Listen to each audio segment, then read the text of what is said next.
But hey, hopefully that can change soon, and we get Ancient Fairy Dragon 2, Secrets of the Winged Raiders.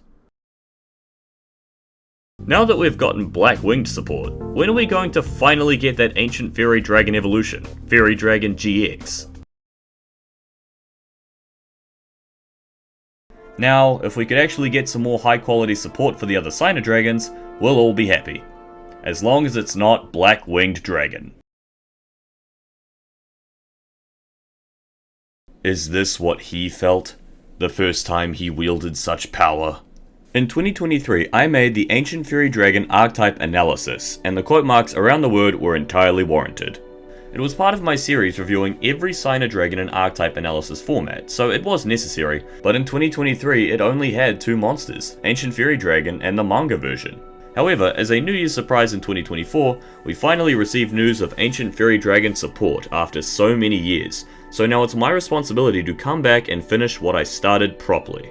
This could be an episode of Updated and Re-Rated, of which I haven't actually made an episode yet, but I feel like this dragon deserves a proper re-review on this show, seeing as I've been campaigning for new support for a while now. I even predicted the nature that some of the support cards would take. The basic designation for the support is Ancient Fairy Dragon or monsters that mention it, which is an unfortunately clunky format, but necessary, short of making Ancient Fairy its own archetype. The new monsters are just retrains of some cards that Luna used, you know, in all 4 of her proper duels in 5Ds, and the back row is entirely unique. Before we get to the new stuff, let's briefly revisit what we know. Ancient Fairy Dragon is a level 7 Light Dragon Synchro monster with generic requirements, 2100 attack and 3000 defense. The card was good enough to be banned for several years due to its effects, one of which allowed you to search out various field spells by destroying at least one on either player's field, a dangerous prospect with so many good fields in today's game. The other effect just lets you special summon a level 4 or lower monster from your hand for free, and if you've played the game for any longer than a week, you know why that's very good. Eventually, someone gave Ancient Fairy Dragon a hard once per turn clause, and it was allowed out of prison, and it remains a versatile play extender and a valuable part of your Ancient Fairy Dragon deck and any synchro deck you feel like splashing it into. Ancient Pixie Dragon is the manga version, and it's exactly the same in terms of stats, type, level, and requirements, except now it's Dark attribute. And while the effects do provide a little bit of draw power and spot removal of attack position monsters, it's outclassed by the original, and there's no reason to use it, as its name doesn't work with any of the new support. Can you believe I made an entire video reviewing these two cards? In my defense, it was something of a Premiere Pro training arc. Now onto the new support. Thank you to the Hung DX on DeviantArt for making these proxies, it saves me a headache. Kuribon was Luna's Kuribo companion, like Jaden's Wing Kuribo or Yugi's regular Kuribo, and this card is a retrain of the original Kuribon card, which was about as meta-relevant as Mr. Volcano.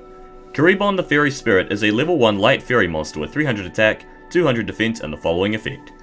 If you control Ancient Fairy Dragon or a light beast, plant or fairy monster, you can special summon this card from your hand, and if you do, it is treated as a tuner. If another monster you control that is Ancient Fairy Dragon or mentions it would be destroyed by card effect, you can return this card from the field to the hand instead. You can only use each effect of Kuribon the Fairy Spirit once per turn. We're already off to a good start, not that there was any way to go but up. The special summoning condition is great, seeing as you will be running light beasts, plants, and fairies, and if you control the OG Fairy Dragon, you immediately get access to Crystal Wing with Kuribon becoming a tuner, or you can make their new Synchro Dragon. On the other hand, you could leave it on the field to use the second effect, which is fine protection and it is reusable, but it's not anything to write home about. Run 3 Kuribon, the more balls the merrier. Watch out for my balls! Spore the Fairy Cell is the next monster on the line, a remake of the original Spore monster. Unlike Kuribon, the original Spore was actually pretty damn good, to the point of seeing the ban list. So what does this new version have to offer? Well, it's a level 1 plant tuner effect monster with 400 attack, 800 defense, and the effect is as follows. If this card is special summoned, you can increase its level by up to the number of monsters you control. If this card is in your graveyard and you control Ancient Fairy Dragon or a light beast, plant, or fairy monster, you can special summon this card. Also, you cannot special summon from the extra deck for the rest of this turn except synchro monsters. You can only use this effect of Spore the Fairy Cell once per turn. Spore is your other archetypal tuner option in the deck, and it's pretty decent. The type and level make it special summonable from the hand via Regulus, which is a card we'll get to in a bit, and it even has built-in revival, albeit locking you into synchro monsters for the turn. Both these methods let you trigger the level gaining ability, which is pretty important here if you want to make Ancient Fairy Dragon or their new boss monster. This allows for more variety in synchro plays, so Spore is again worth 3 spots in the deck. Regulus the Fairy Beast is a level 4 light beast and it's a retrain of the original Regulus monster. It has 1700 attack, 1000 defense, and the following effect. If this card is normal or special summoned, you can add one spell or trap that mentions Ancient Fairy Dragon from your deck to your hand.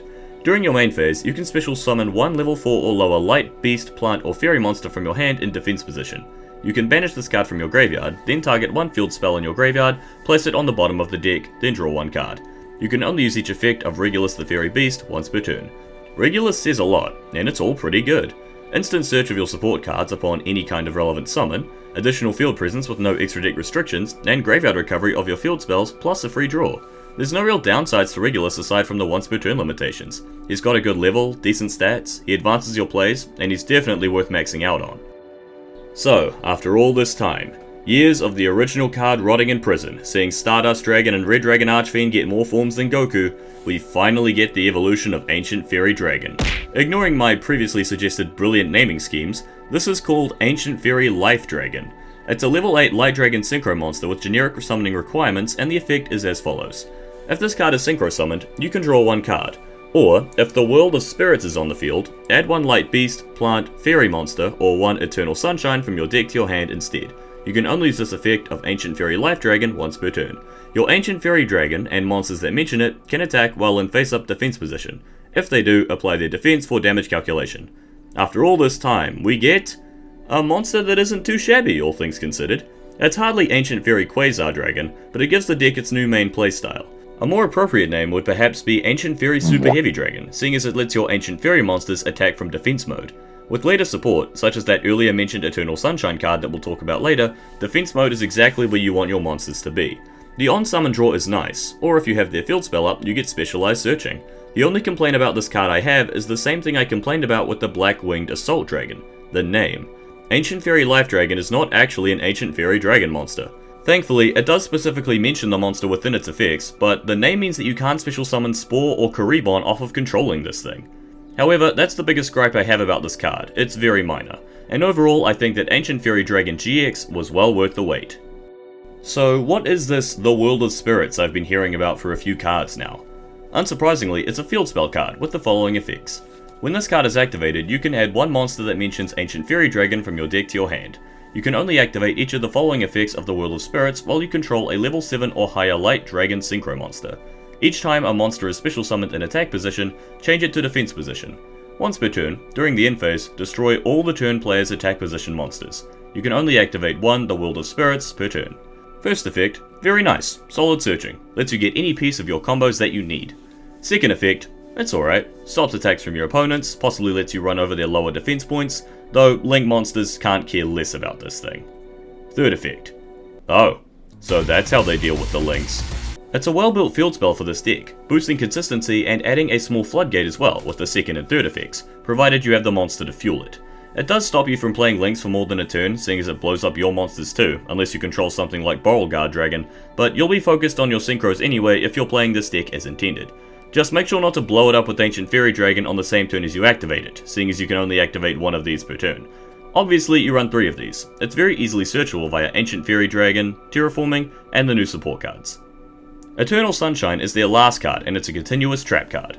Monsters you control gain 500 defense for each Ancient Fairy Dragon and monster that mentions it that you control. Once per chain, you can target one face-up monster your opponent controls. Until the end of this turn, its current attack and defense become halved. Also, its effects are negated. You can use this effect of Eternal Sunshine a number of times per turn, up to the number Ancient Fairy Dragon and monsters that mention it that you control. The first effect is solid, as you'll be getting Ancient Fairy Life Dragon to over 4,000 defense points just by controlling both it and Kuribon or Spore, and stacking multiple of these cards on the field could get you into OTK range, while having huge defense position walls ready to stop your opponent's attacks. The second effect is absolutely busted, under the right conditions. It's a forbidden droplet as many times per turn as you like, provided you have Ancient Fairy Dragon monsters on the field to fuel it. It's pretty easy to get 2, even 3 uses of that second effect per turn, and the first effect is what makes your battles actually winnable, so you definitely need to run multiple of these cards, even though the second effect will not stack with multiple copies of Eternal Sunshine. Running 3 of everything is kind of the mantra when it comes to this archetype, and every archetype that spawns around a single monster with a handful of support cards. Run 3 of every card because that's what it takes to make decks like these playable. Not that it's necessarily a bad thing when all the cards work together well, and these certainly do. It's just a shame that the original Ancient Fairy Dragon has been left by the wayside to an extent, seeing as it's very easy to just make Life Dragon and leave the original in the extra deck as more of a plan B. And just like that, we're done. I say just like that, but this video is still much longer than the first Ancient Fairy Dragon archetype analysis. I guess I should bring back the grading scale to see where it fits in with the other Signer Dragons. No matter how hard I try, I can never escape this damn thing. The consistency is perfectly mid-tier. You have Regulus to search your spells and traps, Ancient Fairy Dragon can search field spells, and Life Dragon, plus World of Spirits, can search everything else. But you won't be seeing ideal hands too often with the smaller size of this archetype. Things like 1-for-1 certainly help out, and you can usually make at least one synchro play with your hands, so I'll give it a 6. The offense is surprisingly impressive for this deck. It's easy to stack up your defense points super high with 1 or 2 Eternal Sunshines, and your field spell nukes all attack position monsters at the end of each turn. Admittedly, there's not much else to it besides that, but it's impressive enough for at least a 6. The defense is fine enough. Obviously your monsters become giant walls with the right setup. Kuribon provides blanketed effect protection for your monsters, but that's basically it as far as traditional protection effects go. However, the potential strength of Eternal Sunshine's negation effect is very worthy of note, meaning I'm willing to give this category another 6. The recovery is quite poor. There's no revival effects for your dragons, and there's no card centered around comeback, seeing as Spore's revival is purely for combo extension. This is a 1, the first one I've ever handed out to an archetype. The versatility is hard for me to say. On the one hand, it doesn't have many unique plays. You get Life Dragon to the field with World of Spirits and a couple Eternal Sunshines and just swing for game from defense position. That's about it. On the other hand, the deck does have a good counter to links with that field spell, and Eternal Sunshine's Forbidden Droplet effect is always going to be effective against any deck. Spore's level changing ability gives you access to quite a few different synchro monsters, and Ancient Fairy Dragon is by default a good combo extender, so I'll be generous and call this a 5, it's perfectly average. Overall, the deck winds up with a score of 24 out of 50. Incredibly, despite this archetype consisting of only 8 cards, it still earns a higher score than Black Winged Dragon. Good. Here's my personal deck list. Probably not very good, because it's mine, but it functions well enough to fulfill the deck's win condition more times than not. I want to give a quick shout out to Fairy Tale Prologue Journey's Dawn, as well as a couple of monsters that specifically mention it. These cards synchronize with the Ancient Fairy Dragon deck so well, I do believe that they were made for it.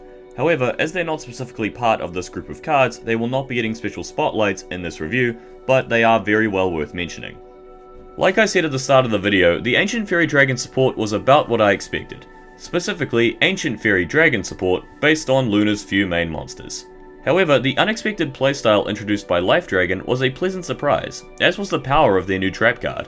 I'm not sure on the chances of us getting more Ancient Fairy Dragon support in the future, but I'm very glad that we at least finally got something. All the Signer Dragons finally have archetypes in support. About damn time. With Red Dragon Archfiend sitting comfortably at the top as the strongest, Stardust in second, Black Rose in third with Power Tool Dragon as a close fourth, Ancient Fairy Dragon in fifth, and Black Winged Dragon at the bottom, where it belongs. It's truly been a fun journey looking over the Signer Dragons over these last few years, seeing how they've all developed their own unique playstyles and gimmicks over the various support waves. Though it is a bit of a shame to see how outclassed some of them are by the others. As a monster, Ancient Fairy Dragon is still one of the best Signer Dragons, if not the actual best, and as an archetype, it's a unique type of deck that manages to function competently in a more casual setting. We love to see it. Now, I think it's about time we got a bit more support for a certain Signer Dragon, one starting with B. Oh, fuck off, Blackwing Dragon! Thank you everyone for watching my latest archetype analysis. This is the secret video I mentioned during my end of year update video for January. Not one I planned, but Konami decided it was time for me to be productive during my break. If you enjoyed, please like and subscribe for more content. I'm planning to release an archetype analysis on Poker Nights within 3 months, so stay tuned if you think that's something you'll enjoy. If you think I've earned it, please consider donating to my Patreon, it would really help keep the channel going. With all that said, I think we're done here. Thank you all for watching, and I will see you all in the next video.